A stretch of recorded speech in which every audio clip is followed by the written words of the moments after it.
Hello दोस्तों, आज की इस वीडियो में हम आपको मैट्रिक बोर्ड परीक्षा के लिए सोशल साइंस का भी ऑब्जेक्टिव प्रश्न बता रहे हैं। तो आप लोग वीडियो को अंत तक जरूर देखना। दोस्तों, आपका परीक्षा बहुत ही जल्द आने वाला है, तो दोस्तों आप लोग इस वीडियो को देखकर सभी प्रश्नों को याद कर लेना, क्योंकि यह सभी प्रश्न आपके एनसीईआरटी का है। और आपको पता ही होगा दोस्तों कि आपके बोर्ड परीक्षा में एनसीईआरटी से ही सभी प्रश्न पूछे जाते हैं। ठीक है, आप लोग ज़रूर इस वीडियो को देखकर सभी प्रश्नों को याद कर लेना, क्योंकि मैं आपको यहाँ पर एनसीईआरटी का ऑब्जेक्टिव प्रश्न बता रहा हूँ। ठीक है, तो चलिए दोस्तों, बिना टाइम गंवाए वीडियो को स्टार्ट करते हैं। दोस्तों यहाँ पर देखिए पहला क्वेश्चन। दोस्तों यहाँ पर पहला क्वेश्चन है कि अंकरवाट के मंदिर का निर्माण किस शासक के द्वारा करवाया गया। तो दोस्तों आप लोग तो यह तो सुना होगा कि अंकरवाट का मंदिर कहाँ स्थित है, तो कंबोडिया में। उसका आंसर हो जाता था कंबोडिया।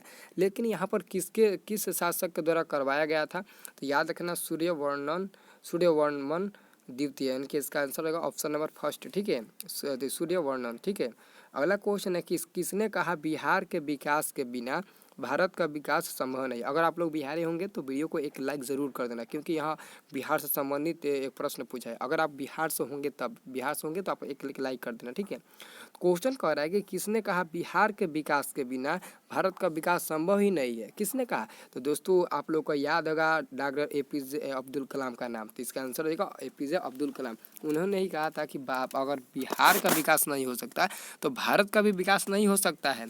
यह बात उन्होंने ही कहा था। ठीक है, याद रखना। अगला क्वेश्चन है यहाँ पर दोस्तों 3 नंबर। दोस्तों यहाँ पर 3 नंबर क्वेश्चन है कि बताइए कि बृहद क्षेत्र में जल की उपस्थिति के कारण ही पृथ्वी को कहते हैं, तो नीला ग्रह कहते हैं। कौन सा ग्रह, नीला ग्रह। दोस्तों आप लोगों को पता आ गया कि हमारा पृथ्वी का 3 हिस्सा भाग जो है वो पानी से भरा है, जिसके कारण ही हम लोग पृथ्वी को नीला ग्रह के नाम से जानते हैं। किसके ग्रह से, नीला नाम के ग्रह से जानते हैं। आप लोग याद रखना। ठीक है, यहाँ पर 5 नंबर दोस्तों क्वेश्चन है कि पंचायती राज व्यवस्था सर्वप्रथम किस राज्य में लागू किया गया। तो याद रखना राजस्थान इसका आंसर हो जाएगा। ठीक है, आंसर हो जाएगा ऑप्शन नंबर क राजस्थान। ठीक है, यहाँ पर 5 नंबर प्रश्न है कि बोलीविया में जनसंघर्ष का मुख्य कारण था, तो पानी की कीमत में वृद्धि। इसका आंसर क्या हो जाएगा, ऑप्शन नंबर फर्स्ट हो जाएगा पानी की कीमत में वृद्धि। ठीक है, याद रखना। अगला प्रश्न देखिए दोस्तों, काफ़ी इंपोर्टेंट का प्रश्न आ गया दोस्तों। इस प्रश्न का आंसर आप बताइए तो इसका क्या होगा। दोस्तों आप उलझ जाएंगे इसका आंसर देने में, क्योंकि आप लोग एनसीईआरटी का अगर ऑब्जेक्टिव प्रश्न पहले से याद किए होंगे तो आप बता देंगे कि इनमें से उसका आंसर है ये नहीं है। क्योंकि यहाँ पर क्वेश्चन आपका एक एनसीईआरटी का क्वेश्चन है कि बताइए कि निम्न में कौन बीमारू राज्य नहीं है, लेकिन यहाँ पर पूछ दिया कि कौन बीमारू राज्य है, तो बिहार, उड़ीसा, मध्य प्रदेश सभी हो जाएगा बीमारू राज्य। लेकिन आपके एनसीईआरटी का क्वेश्चन है उसमें पूछा था कि इनमें से कौन सा बीमारू राज्य नहीं है, तो उत्तर प्रदेश आपका आंसर सही था।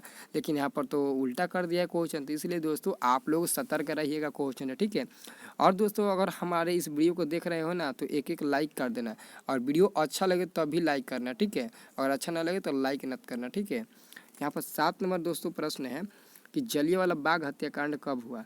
जलियांवाला बाग हत्याकांड कब हुआ। दोस्तों इस प्रश्न का आंसर आप लोग ध्यान से याद रखना हमेशा के लिए, कि इसका आंसर जो होगा वो ऑप्शन हो जाएगा ऑप्शन नंबर फर्स्ट, यानी कि 13 अप्रैल सन 1919 ईस्वी में। दोस्तों यहाँ पर चारों ऑप्शन में जो सन दिया है 1919 ही दिया है, लेकिन यहाँ पर डेट बदल दिया गया है अप्रैल के रूप में। ठीक है, अप्रैल यानी कि डेट बदल चुका गया है। ठीक है, तो यहाँ पर याद रखना 13, 14, 15, 16 में कोई सस्पेंशन मत करना। 13 अप्रैल सन 1919 ईस्वी में मारना है इस पर ठीक है, क्योंकि यह एनसीईआरटी क्वेश्चन ऐसे क्वेश्चन पूछा जाता है। अगला क्वेश्चन है कि निम्नलिखित नदियों में से किसे बिहार का शोक कहा जाता है। किस नदी को बिहार का शोक कहा जाता है। अगर आप लोग बिहार से होंगे ना तो आपको पता होगा कि इसका आंसर क्या होगा। तो इसका आंसर है ऑप्शन नंबर ग कोसी। कोसी नदी को बिहार का शोक कहा जाता है। ठीक है, अगला क्वेश्चन यहाँ पर दोस्तों है 9 नंबर। दोस्तों यहाँ पर 9 नंबर क्वेश्चन है दोस्तों, देखिए तो कि राजनीतिक दलों की मान्यता और उसका चुनाव और उसका चिन्ह किसके द्वारा प्रदान किया जाता है। मतलब कि राजनीतिक दलों की जो मान्यता और उसका चुनाव चिन्ह होता है वो किसके द्वारा मतलब कि दिया जाता है, इनके प्रदान किया जाता है, तो निर्वाचन आयोग के द्वारा। ऑप्शन नंबर हो जाएगा सी। ठीक है, निर्वाचन आयोग के द्वारा। ठीक है, अब अगला प्रश्न ध्यान दीजिएगा दोस्तों। अगला प्रश्न यहाँ पर दोस्तों 10 नंबर है। दोस्तों यहाँ पर 10 नंबर प्रश्न है कि इनमें से कौन सा संस्थागत वित्त का साधन है। वित्त का साधन है, याद रखना व्यावसायिक बैंक हो जाएगा, ऑप्शन नंबर सी हो जाएगा। ठीक है, यहाँ पर अगला प्रश्न है 11 नंबर दोस्तों कि सूचना का अधिकार अधिनियम कानून कब लागू हुआ। सूचना का अधिकार अधिनियम कानून कब लागू हुआ, तो याद रखना सन 2005 ईस्वी में। आज का आंसर हो जाएगा ऑप्शन नंबर ख, यानी कि बी हो जाएगा। 2005 ईस्वी में सूचना का अधिकार अधिनियम लागू हुआ। ठीक है, अगला क्वेश्चन है दोस्तों कि टीपू सुल्तान शासक थे, टीपू सुल्तान शासक थे तो मैसूर का, किस कहाँ का, तो मैसूर का। इसका आंसर रहेगा ऑप्शन नंबर क हो जाएगा, यानी कि ऑप्शन नंबर ए हो जाएगा। ठीक है, याद रखना दोस्तों, सभी प्रश्नों को याद कर लेना क्योंकि सभी प्रश्न एनसीईआरटी का ही प्रश्न है दोस्तों, नज़रअंदाज मत करना क्योंकि यह सभी प्रश्न जो है आपके एनसीईआरटी का ही प्रश्न है दोस्तों। मैं मान लेता हूँ कि अगर इस क्वेश्चन को आप पहले से याद कर लिए हो तब भी आप वीडियो को एक बार देख लेना। हो सकता है कि वीडियो को आप देखते हो तो आपका दोबारा रिविज़न भी हो जाए, क्योंकि परीक्षा हॉल में ना कोई भी क्वेश्चन आपको याद रहता है ना तो उस समय वहाँ पर याद नहीं आता है, इसलिए दोस्तों को याद हुआ भी प्रश्नों को आपको बार बार रिपीट करना होता है। आप लोग इस बात को गौर देना क्योंकि याद किया हुआ प्रश्न आपके एग्जामिनेशन हॉल में मतलब कि नहीं याद आता है। ठीक है, याद रखना।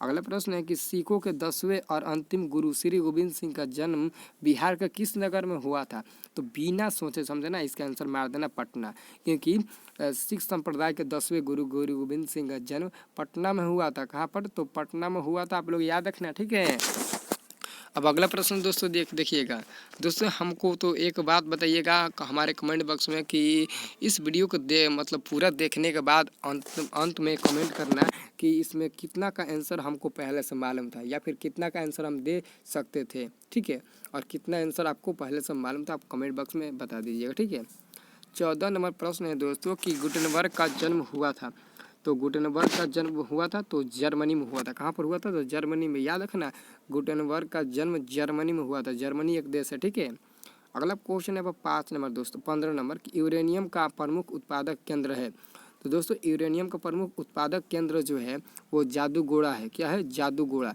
तो यहाँ पर इसका आंसर देगा ऑप्शन नंबर डी, लेकिन कितने हमारे विद्यार्थी है कि डिग बोई मार देते हैं, क्या मारते थे, ऑप्शन नंबर क मारते थे, डिग बोई। लेकिन यहाँ पर सही आंसर होगा ऑप्शन नंबर डी, जादूगोड़ा। अगर दोस्तों सहमत है तो कमेंट करके बताइए तो इसका आंसर क्या डी ही होगा या फिर ए होगा, बताइए। तो अगला क्वेश्चन है कि संचार का सबसे लोकप्रिय साधन है, तो संचार का सबसे लोकप्रिय साधन है सार्वजनिक टेलीफोन। ये तो एनसीईआरटी का क्वेश्चन है, ये तो आपको पहले से याद होगा। ठीक है, याद रखना। अगला क्वेश्चन यहाँ पर दोस्तों 17 नंबर दोस्तों यहाँ पर 17 नंबर का आंसर मैं आपको नहीं बताऊंगा क्योंकि भारत का राष्ट्रीय पक्षी कौन है ये तो आपको पहले से मालूम होगा। इसका आंसर आपको बताना है हमें। ठीक है, आपको हमें बताना है, तो आप कैसे बताइएगा, कमेंट करके बताइए। तो मोर यानी कि मोर होगा या फिर तोता या फिर कबूतर या फिर हंस, क्या होगा आप कमेंट करके बताइए तो हमें। तो अगला प्रश्न यहाँ पर दोस्तों देखिए, तो भारतीय जनता पार्टी की स्थापना कब हुई, तो भारतीय जनता पार्टी की स्थापना सन 1980 ईस्वी में हुआ था, सन 1980 ईस्वी में हुआ था। ठीक है, याद देखना। यहाँ पर 19वां दोस्तों क्वेश्चन है कि सुनामी कहाँ आती है, सुनामी कहाँ आती है, तो दोस्तों याद रखना सुनामी समुद्र में आती है। कहाँ पर आती है, तो समुद्र में आती है, याद रखना। ठीक है, अगला प्रश्न यहाँ पर देखिए दोस्तों, अगला क्वेश्चन है दोस्तों यहाँ पर जो 20 नंबर क्वेश्चन है ना, इस क्वेश्चन को आप ध्यान से पढ़िएगा। निम्न में किसको प्राथमिक क्षेत्र कहा जाता है, दोस्तों यहाँ पर क्षेत्र से संबंधित आपके बोर्ड में 3 नंबर का 3 प्रश्न पूछा जाता है। अगर आप लोग हमारी बातों को मात्र 1 मिनट सुन लेते हो ना तो आपको तीनों आंसर याद हो जाएगा, क्योंकि 3 में से आपको 2 नंबर अवश्य मिलेगा। कैसे मिलेगा मैं आपको बता रहा हूँ, क्योंकि यहाँ पर दोस्तों ध्यान से देखा, जो यहाँ पर प्राथमिक क्षेत्र पूछा गया है किसको कहते हैं, तो प्राथमिक क्षेत्र हम लोग कृषि क्षेत्र को कहते हैं। अगर द्वितीय क्षेत्र पूछे तो हम लोग औद्योगिक क्षेत्र को कहते हैं। अगर तृतीय पूछे तो हम लोग सेवा क्षेत्र को कहते हैं। ठीक है, आपके बोर्ड में हर साल इसमें से 2 क्वेश्चन आता है, 3 क्वेश्चन तो यहाँ पर बन गया, प्राथमिक क्षेत्र, द्वितीय क्षेत्र, तृतीय क्षेत्र, और तीनों को लाइने से कृषि, औद्योगिक, सेवा क्षेत्र कहते हैं। और इन तीनों में से 2 क्वेश्चन आपके बोर्ड में हर साल अवश्य रहता है। आप लोग इस हमारी बातों की यकीन नहीं कर रहे हैं तो आप जाकर प्रीवियस क्वेश्चन पेपर या फिर क्वेश्चन बैंक देखिएगा, तो इसका जो मैं बता रहा हूँ इसमें से कोई एक क्वेश्चन हर बार दिया है कि नहीं, 1-2 क्वेश्चन दिया है कि नहीं, तो आप कमेंट करके बताना। ठीक है, तो अब अगला क्वेश्चन देखिए दोस्तों, अगला क्वेश्चन दोस्तों मैं आपको 21 नंबर बताने वाला हूँ। दोस्तों 21 नंबर प्रश्न है कि वर्तमान में नेपाल की शासन प्रणाली क्या है, वर्तमान में नेपाल की शासन प्रणाली क्या है, तो दोस्तों नेपाल में पहले राजतंत्र था लेकिन अब वर्तमान में लोकतंत्र है। क्या है, तो लोकतंत्र आपका आंसर हो जाएगा ऑप्शन नंबर फर्स्ट, लोकतंत्र। ठीक है, लोकतंत्र हो जाएगा। अगला क्वेश्चन है दोस्तों कि भारतीय संविधान के अनुच्छेद 19 में देश के सभी नागरिकों को कौन सा मूल अधिकार दिया गया, कौन सा मूल अधिकार दिया गया था अनुच्छेद 19 के तहत, अनुच्छेद 19 के तहत कौन सा मूल अधिकार दिया गया था, दोस्तों आप लोग हमेशा याद रखना समानता का अधिकार दिया गया था, समानता का अधिकार ऑप्शन नंबर ख हो जाएगा। ठीक है, याद रखना। अब अगला क्वेश्चन यहाँ पर दोस्तों 23 नंबर है।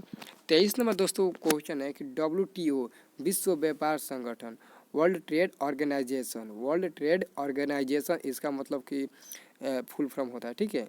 तो विश्व व्यापार संगठन की स्थापना किस वर्ष की गई? तो दोस्तों याद रखना सन 1995 ईस्वी में, सन 1995 ईस्वी में। याद रखना, आपका आंसर हो जाएगा ऑप्शन नंबर फर्स्ट, ठीक है, याद रखना। अब अगला क्वेश्चन यहाँ पर दोस्तों देखिए, यहाँ पर दोस्तों अगला क्वेश्चन है दोस्तों 24 नंबर कि प्राथमिक ऊर्जा का उदाहरण कौन सा नहीं है? प्राथमिक ऊर्जा का उदाहरण कौन सा नहीं है? तो विद्युत हो जाएगा। विद्युत जो है वो प्राथमिक ऊर्जा का उदाहरण नहीं है, प्राथमिक ऊर्जा का उदाहरण नहीं है विद्युत। तो इसका आंसर होगा ऑप्शन नंबर फर्स्ट हो जाएगा, सेकंड हो जाएगा, यानी कि बी हो जाएगा, ठीक है। अगला क्वेश्चन है सौर ऊर्जा निम्नलिखित में से कौन संसाधन है? तो सौर ऊर्जा नवीकरणीय संसाधन है।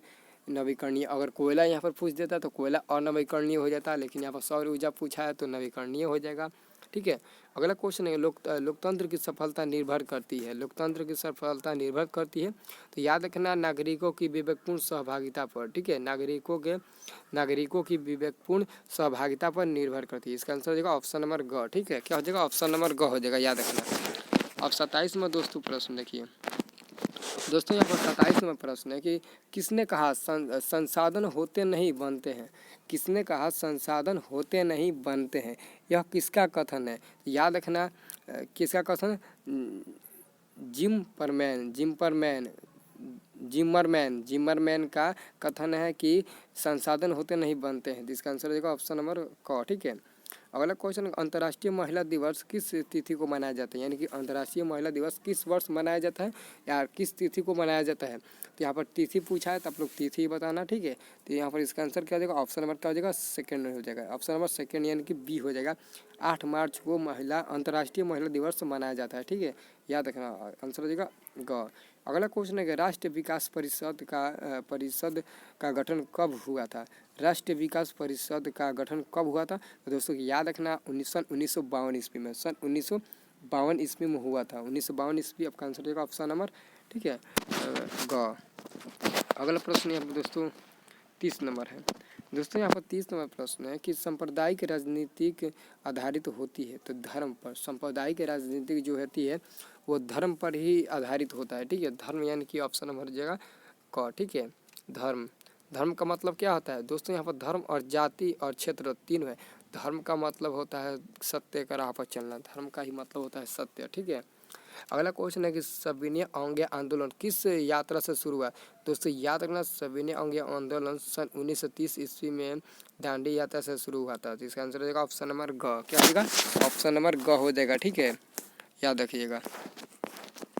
अगला क्वेश्चन यहाँ पर दोस्तों है 32 नंबर।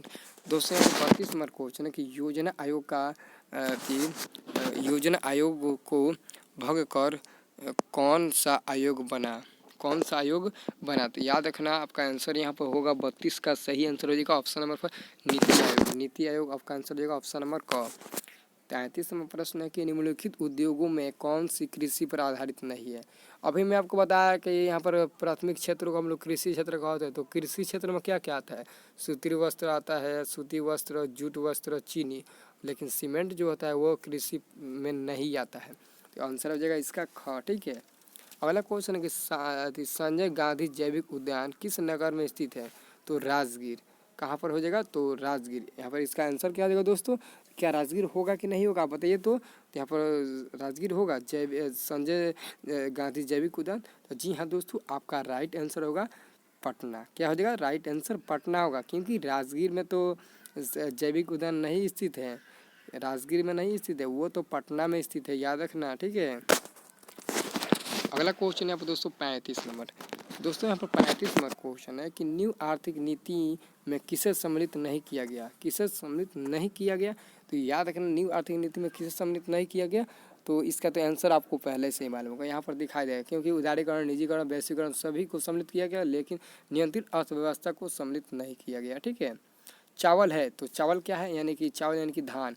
तो बताइए तो धान क्या है? तो धान एक खरीफ फसल होता है। क्या होता है? खरीफ फसल, ऑप्शन नंबर का हो जाएगा, ठीक है। वार एंड पीस किसकी रचना है? वार एंड पीस किसकी रचना है? नेक्स्ट प्रश्न है, वार एंड पीस किसकी रचना है? तो लियो टॉलस्टॉय की। आपका आंसर रहेगा ऑप्शन नंबर ख, ठीक है, याद रखना। और जो मैं आपको 38 नंबर प्रश्न बताने जा रहा हूँ, ये प्रश्न तो आपके हर बार बोर्ड परीक्षा में पूछा जाता है, क्योंकि आपके हर बार साल में चेंजिंग जो होता है, यानी कि नया साल आता है, उसी के तहत यह क्वेश्चन पूछा जाता है कि भारत में वित्तीय वर्ष होता है, भारत में जो वित्तीय वर्ष होता है वो कब होता है। तो कोई बताएगा 1 जनवरी से 31 दिसंबर तक, क्योंकि वही लास्ट साल होता है। लेकिन आप लोगों का गलतफहमी है, 1 अप्रैल से 31 मार्च तक वो जो होता है ना, वही भारत में वित्तीय वर्ष कहा जाता है, उसी को हम लोग भारत के वित्तीय वर्ष कहते हैं। इसका आंसर हो जाएगा ऑप्शन नंबर ग। अगला क्वेश्चन है, Tata iron and steel company की स्थापना कब की गई। तो यहाँ पर इसका आंसर क्या हो जाएगा, Tata iron and steel company की स्थापना कब की गई दोस्तों। तो आप बताइए इसका आंसर क्या हो जाएगा। तो सन 1907 ईस्वी में, सन 1907 ईस्वी में, ठीक है, याद रखना। अगला क्वेश्चन है, वेदों की ओर लौटे नारा किसने दिया। वेदों की ओर लौटे नारा किसने दिया था। तो इसका नारा किसने दिया था, तो याद रखना स्वामी दयानंद सरस्वती। इसका आंसर होगा ऑप्शन नंबर ग, स्वामी दयानंद सरस्वती, ठीक है, याद रखना। अब अगला क्वेश्चन यहाँ पर देखिए दोस्तों, देखिए अगला क्वेश्चन आपको 41 नंबर मिलेगा। यहाँ पर दोस्तों 41 नंबर प्रश्न है, यूरोपीय कह रहा है कि यूरोपीय सभ्यता का पालन किसने कहा जाता था, किसे कहा जाता था। यूरोपीय सभ्यता का पालना किसे कहा जाता था। तो किस देश को कहा जाता था, तो बताइए तो इसका आंसर क्या होगा। तो यहाँ पर इसका आंसर यूनान को यूरोपीय सभ्यता का पालना कहा जाता था, ठीक है। 42 नंबर क्वेश्चन है कि भारतीय समाचार पत्रों के मुद्रिदाता के रूप में कौन गवर्नर जनरल विख्यात है, गवर्नर जनरल विख्यात है। तो याद रखना क्या होगा, चार्ल्स मेडकॉफ। आपका आंसर है ऑप्शन नंबर फर्स्ट। 43 नंबर प्रश्न है कि सामाजिक विभेद की उत्पत्ति का कारण क्या है। सामाजिक विभेद की उत्पत्ति का कारण क्या है, जाति, क्षेत्र, जन्म, या फिर इनमें से कोई नहीं। तो इसका आंसर क्या हो जाएगा, जन्म ही जो है वो विभेद के उत्पत्ति का कारण है, ठीक है। अगला प्रश्न यहाँ पर दोस्तों 44 नंबर देखिए दोस्तों, यहाँ पर 44 नंबर प्रश्न है कि भारत में लोकतंत्र की क्या चुनौती है। तो आतंकवाद। क्या दोस्तों, आपके बोर्ड में 2 नंबर का क्वेश्चन आता है और 5 नंबर का, क्या आतंकवाद लोकतंत्र की चुनौती है, वर्णन कीजिए। 5 नंबर का आता है और 2 नंबर का क्वेश्चन आता है कि आतंकवाद लोकतंत्र की चुनौती है कैसे। ये 2 नंबर का आता है और ऑब्जेक्टिव में पूछ दिया कि भारत में लोकतंत्र की चुनौती है, तो आतंकवाद ऑप्शन नंबर ग हो जाएगा। क्या हो जाएगा, ऑप्शन नंबर ग, याद रखना। ऑप्शन नंबर क्या हो जाएगा दोस्तों, तो ग हो जाएगा। लेकिन तो यहाँ पर दोस्तों तो आपके जातिवाद भी दिया है, परिवारवाद भी दिया है, इसका मतलब कि आपका आंसर हो जाएगा ऑप्शन नंबर घ, क्योंकि यहाँ पर तो जातिवाद भी दे दिया है।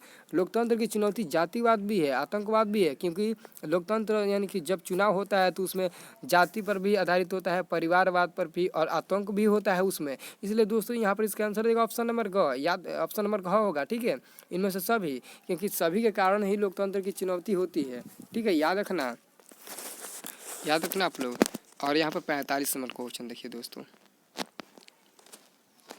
45 नंबर क्वेश्चन है यहाँ पर कि भारतीय कृषि का राष्ट्रीय सकल घरेलू उत्पाद में कितना योगदान है, कितना यानी कि कितना प्रतिशत योगदान है। तो याद रखना 17.32 यानी कि 17.32%, याद रखना, ठीक है। अगला क्वेश्चन है, कांवर झील को किसने पक्षियों का स्वर्ग कहा। कांवर झील को किसने पक्षियों का स्वर्ग कहा। तो किसने पक्षियों का स्वर्ग कहा था, तो याद रखना हमेशा सलीम अली, डॉक्टर सलीम अली ने कहा था, ठीक है। प्लास्टिक मुद्रा किसे कहते हैं। प्लास्टिक मुद्रा किसे कहते हैं दोस्तों, याद रखना एटीएम एक प्रकार का प्लास्टिक का मुद्रा है। क्या है, एटीएम एक प्रकार का प्लास्टिक का मुद्रा है। तो इसका आंसर क्या हो जाएगा, एटीएम। तो एटीएम के जैसा भी तो क्रेडिट कार्ड होता है और क्रेडिट कार्ड के जैसा तो डेबिट कार्ड होता है। इसका मतलब कि इनमें से सब जो है वो एक प्लास्टिक का मुद्रा ही है। तो इसका आंसर क्या हो जाएगा, इनमें से सब ही, ठीक है। और अंतिम प्रश्न देखिए, तो अंतिम प्रश्न है दोस्तों यहाँ पर कि 50 सेमी से कम वर्षा वाले क्षेत्रों में कौन सी स्थिति उत्पन्न होती है। कौन सी स्थिति उत्पन्न होती है, तो इसका आंसर देगा सुखाड़, क्योंकि 50 सेमी से कम अगर वर्षा वाले क्षेत्रों में मतलब इतना से कम वर्षा हो तो वहाँ पर मतलब सुखाड़ की स्थिति उत्पन्न हो जाती है, ठीक है। अगर दोस्तों वीडियो अच्छा लगे और सभी प्रश्न एनसीईआरटी का है अब और याद कर लिए हो तो आप लोग वीडियो को लाइक कर दो। अगर दोस्तों वीडियो को एक बार देखने से याद नहीं हो पाता है तो वीडियो को एक बार और देख लो ताकि आपको क्वेश्चन याद हो जाए। दोस्तों मैं आपको चैलेंज के साथ कहता हूँ ना कि यह क्वेश्चन आपके एनसीईआरटी का है और एनसीईआरटी से ही क्वेश्चन आपके बोर्ड में पूछे जाएंगे। इसमें से बहुत ऐसे ऑब्जेक्टिव क्वेश्चन आपके बोर्ड में आएंगे, क्योंकि ये सभी गेस किए गए ऑब्जेक्टिव प्रश्न है, ठीक है, याद रखना।